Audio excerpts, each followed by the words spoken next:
Manchester United gagal total musim ini. Bukan sekadar kalah, bukan cuma gagal juara, tapi hancur lebur. Musim 2024-2025 akan dikenang bukan sebagai masa transisi, tapi sebagai musim terkutuk, di mana kejayaan masa lalu dibungkam dengan tawa para rival, di mana klub sekelas United hanya jadi penonton di pesta sepak bola Eropa musim depan. Dan puncaknya, kekalahan memalukan 1-0 dari Tottenham Hotspur di final Liga Eropa. Ya, Spurs, tim yang 17 tahun puasa gelar. Kini mereka angkat trofi. Sementara Manchester United hanya menatap langit Bilbao dengan kepala tertunduk dan jiwa yang hancur. Gol Brennan Johnson di menit ke-42 bukan sekadar skor. Itu adalah palu godam terakhir yang menghancurkan dinding reputasi Manchester United. Berada di dalam kotak penalti, dia mampu memanfaatkan kelengahan kiper Andre Onana dan pemain bek Manchester United, Luke Shaw dan Patrick Dorgu, untuk menjebloskan bola ke gawang dari jarak dekat. Manchester United yang mendominasi penguasaan bola bahkan mencapai lebih dari 70%, dan memiliki lebih banyak peluang gol, gagal mengoptimalkannya. Tim asuhan Ruben Amorim tak mampu mencetak gol balasan, meski di babak kedua mampu mengurung Tottenham. Laga final di San Mamés Stadium seharusnya jadi penebus dosa musim ini. Setidaknya, satu trofi bisa menyelamatkan wajah klub. Tapi kenyataannya, United tampil seperti tim tanpa identitas, tanpa kreativitas, tanpa mental juara. Mereka seperti berjalan dalam kabut, kehilangan arah dan harapan. Tidak ada tekanan, tidak ada teriakan, tidak ada perlawanan. Sementara itu, Tottenham bermain dengan nyali, bermain layaknya pasukan yang sudah muak jadi bahan lelucon. Dan ketika peluit akhir berbunyi, mereka merayakan.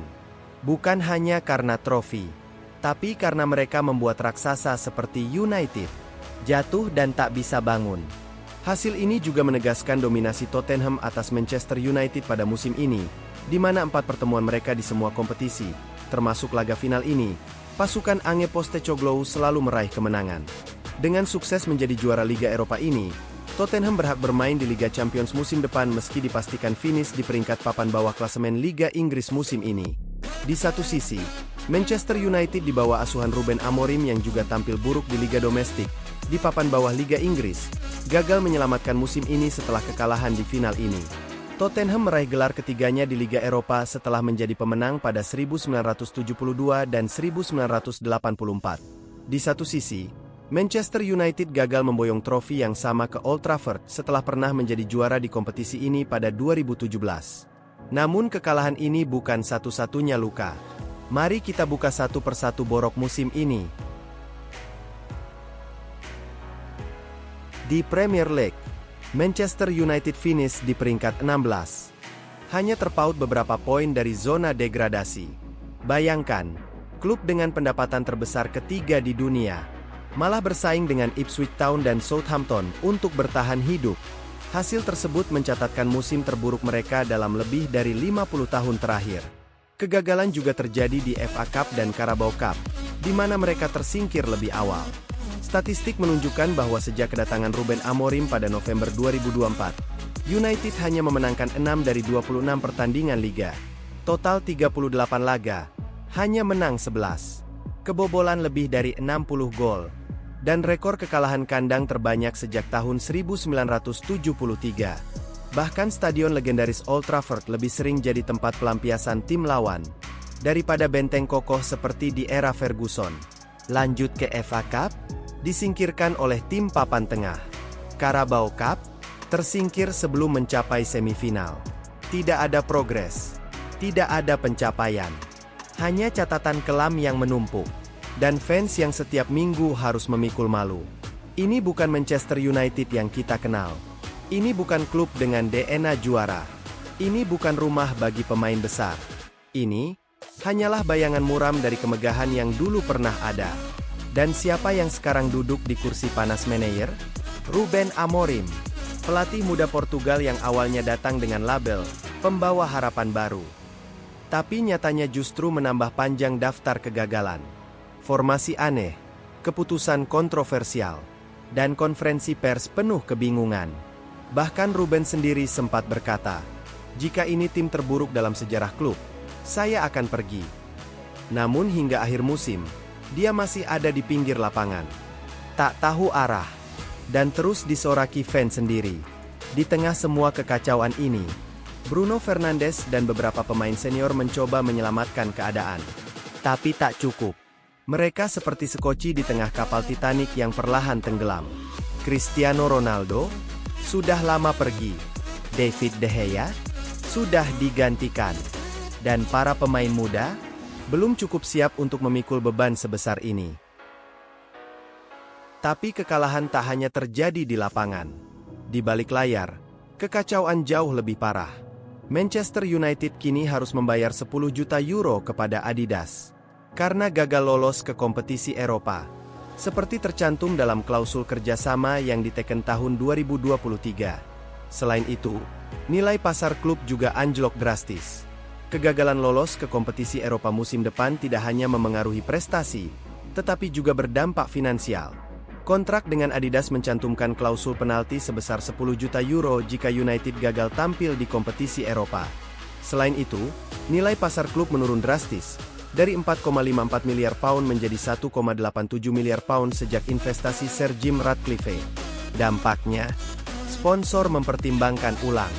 Pemain-pemain incaran mulai menjauh. Dan para investor mulai panik. Manchester United bukan lagi destinasi elit. Nama besar saja tak cukup. Tanpa tiket ke Liga Champions atau bahkan Conference League. Apa daya klub ini bisa bersaing di bursa transfer?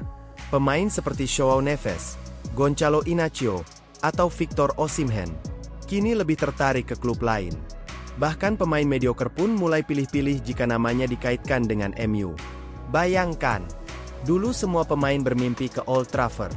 Sekarang, mereka bilang, main di klub tanpa masa depan? No thanks.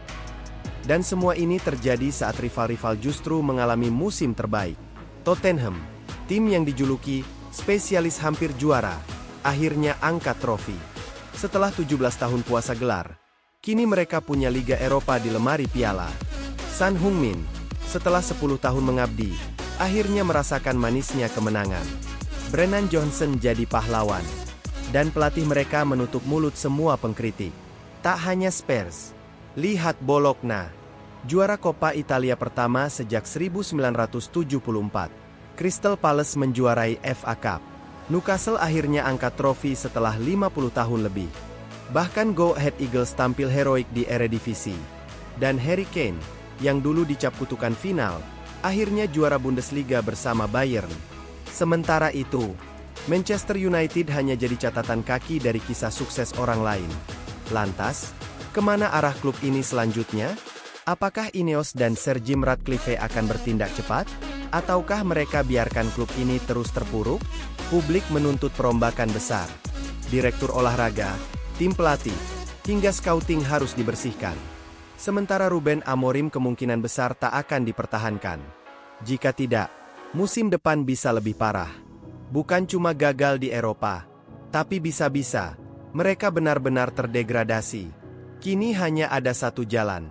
Bangkit atau musnah. Musim depan adalah penentuan. Jika Manchester United gagal kembali ke jalur juara, mereka tak hanya kehilangan pemain besar, tapi juga kepercayaan dari fans, sponsor, dan dunia sepak bola. Karena satu hal pasti, sejarah tak pernah menunggu klub yang tak belajar dari kegagalannya. Like, share, dan subscribe jika kamu juga merasa MU perlu revolusi. Tulis di kolom komentar. Siapa yang harus bertanggung jawab atas kehancuran ini? Dan menurut kalian, siapa yang layak menggantikan Ruben Amorim? Karena satu hal yang jelas, musim 2024-2025 telah menampar keras wajah Manchester United. Manchester United telah menyentuh dasar jurang. Tidak ada lagi tempat untuk sembunyi. Klub ini harus bangkit, atau dilupakan sejarah. Karena hari ini, dunia menyaksikan, bukan kebangkitan, tapi kehancuran total Manchester United. Kini pertanyaannya, apakah mereka akan bangkit? Atau selamanya jadi legenda yang tinggal cerita? Like, share, dan subscribe untuk update terbaru dunia sepak bola dengan narasi yang lebih gila dari media mainstream.